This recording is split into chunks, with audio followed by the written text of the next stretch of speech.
Last R responsible, પ્રેમાર્પિત, જવાબદાર. But in a different way I want to explain this. ગુરુએ મને જે સેવા સોંપી ગૌરવ સાથે હું બચાવીશ.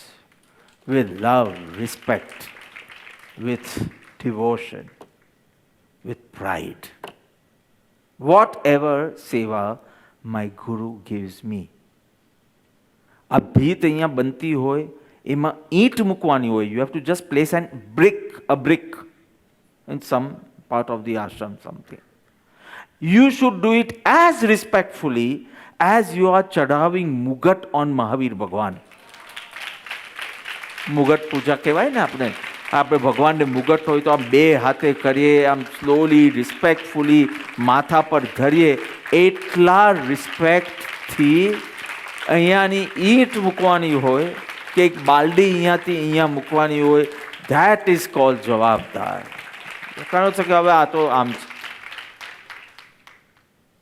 ખાલી ગુરુની વસ્તુ ને એ તો આપણે એકદમ રિસ્પેક્ટ બે હાથે લે. કપડાં હોય કે આહાર હોય કે આમ એના નામે ચડતું હોય એ બધું જ. એ ભલે માને કે ન માને પોતાનું, પણ એના નામે જે ચડતું હોય, ખીલોવી હોય, એના નામે ચડતું હોય તો આપના માટે તો રાજધન છે. We talk in the language of Rajdhan only. So નાનકડું બી કામ હોય, ઈંટ મૂકવા જેટલું બી કામ હોય તો ભગવાન ઉપર મુગટ મૂકતા હોય એવા ગૌરવ સાથે કરતા. મેં તમને કોન્ટેન્ટ રાઇટિંગનું સેવા આપી હોય અને તમે મેડિકલમાં કરો, તમે મારા અપરાધી છો. બિકોઝ તમારામાં ગુરુ ભક્તિનો નામો નિશાન નથી. આખું મેડિકલ બી તમારા આધાર પર હોય ને તો બી મારા બુક્સમાં, મારા હૃદયમાં you don't on any estate in my heart. મેં તમને સોંપેલી કઈ હતી સેવા? કોન્ટેન્ટ એક્ઝામ્પલ છે, લાગુ પડે તો લઈ લેજો. મેં તમને કીધેલું કે તમે મેડિકલમાં કરજો ભાઈ, તમે કિચનમાં કરજો, તમે ટ્રેજરી સોંપજો, તમે જીવદયાનું કરજો, આ ભાઈ આ કરજો, આ ભાઈ આ કરજો, આ ભાઈ આ કરજો. આ મારી ઈચ્છા છે. હવે તમે જેટલી સેવા કરો એના સિવાય એક્સ્ટ્રા કરો એની વાત નથી, બદલીને એ બધું તમારી અભક્તિ અને સ્વચ્છંદ છે, બીજું કાંઈ નથી. બિકોઝ લાઇક્સ પ્રમાણે જીવવું એ તો સ્વચ્છંદી જીવન કહેવાય. આજ્ઞા પ્રમાણે જીવવું એ ભક્તિવાળું જીવન કહેવાય. તો લાઇક્સ મૂવીમાં પણ હોય, ફૂડમાં બી હોય ને સેવામાં પણ હોય. તો એ doesn't impress me at all. If you have more time, resources and આના ઉપરાંત આ બી કરો તો extraordinary.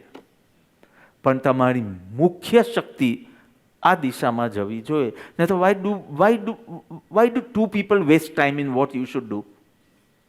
I also waste time in allotting you a seva, and even you want to waste time કે આ મને પસંદ નથી, આપ કર્યું. So why two heads for such a useless character? If I have given you this, I have some plan in my mind. I have several people we don't need, but I choose you for that.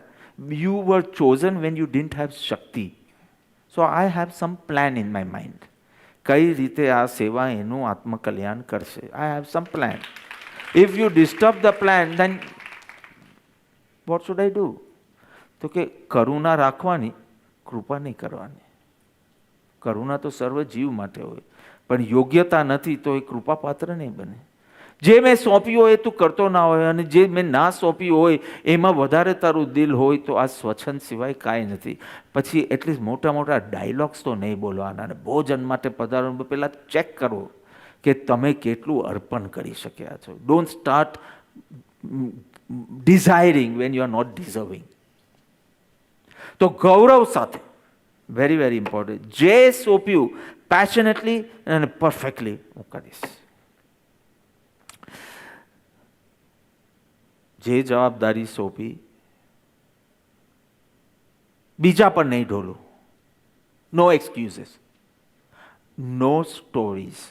પહેલું વ્રત એ લો કે explanation નહીં આપું, કામ આપીશ.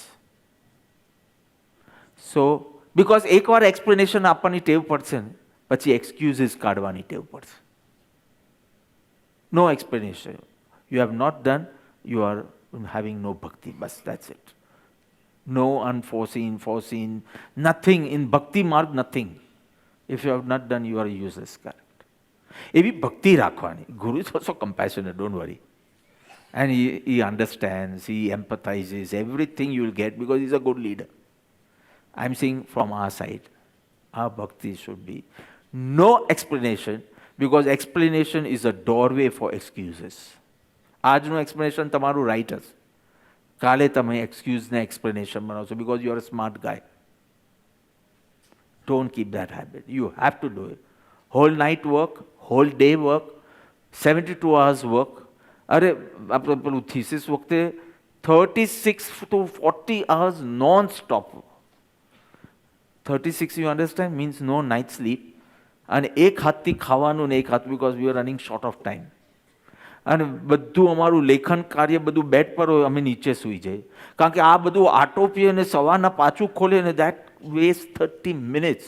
તો તે વખતે રૂમમાં કાર્પેટ હતી મંજુમાં, તો તકિયો લઈને નીચે સૂઈ જાય, બધું જેમ છે તેમ રહેવા દે. Wonderful days which are repeating right now. But એટલા સ્ટ્રેસમાં નથી તે વખત જેવા, પણ સેમ હિસ્ટ્રી. 20 વર્ષે પાછી ભગવાનની સેવા મળી.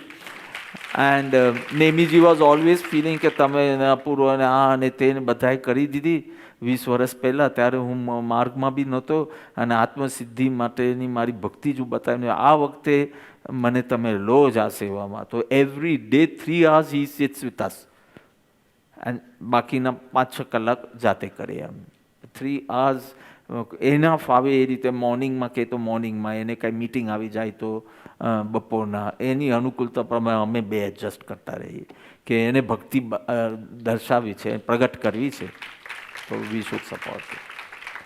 સો is totally into it from the cover and the colour and the tagline and this and everything. He and of course is wonderful team.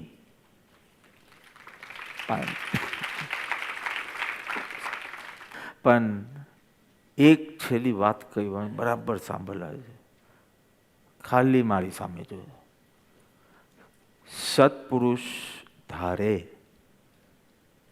તો આખી સંસ્થા એકલા જાતે ચલાવી શકે. જો સત્પુરુષ એનું યોગ બલ પ્રગટ કરે તો આખી દુનિયાનું કલ્યાણ. અને દુનિયાનું તો ચાલો આપણે તીર્થંકર કોટીના પુરુષો માટે રાખીએ, આપણે સત્પુરુષની વાત કરીએ છીએ. આખી સંસ્થા જાતે ચલાવી શકે. આપનું કલ્યાણ થાય, આપને આત્મિક લાભ થાય, આપને પુણ્ય લાભ થાય, બંને. કેટલી વાર પુણ્ય લાભ, કેટલી વાર આત્મિક લાભ. એ માટે આપણને નિમિત્ત બનાવે છે, કામ સોંપે છે, જે ગૌરવ સાથે કરવું જોઈએ.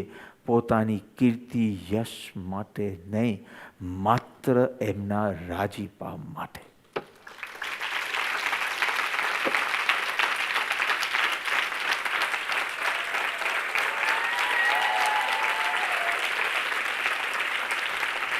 એકવાર ઇંગ્લિશમાં એક જણ પિયુષભાઈ ઓફ ફિનિક્સ અને ગુજરાતીમાં Kiran Khokani will tell me the 6 qualities. ઊભા થાવ ભાઈ. ફર્સ્ટ તમે ઇંગ્લિશમાં કહેજો, તમે ગુજરાતીમાં કહેજો. જલ્દી. L is for listening. Listening, સાંભળવું. સાંભળવું. Than E is for empathy. એમ્પથાઇઝિંગ, સમજવું. સમજવું. A is for adjustment. હા, I just- adjustable, adjusting, however. ભળી જવું. Very good. D is for delegating. સોંપતા જવું. સોંપવું. એક જ શબ્દ રાખો ને બાપા. સોંપવું. પેલામાં બી ભળવું બોલવું, આમાં બી સોંપવું બોલવું. યાદ. E is for endless efforts. સતત પ્રયત્નશીલ રહેવું. Very good. R R is for responsible. જવાબદાર બનવું. Very good. ફેન્ટાસ્ટિક.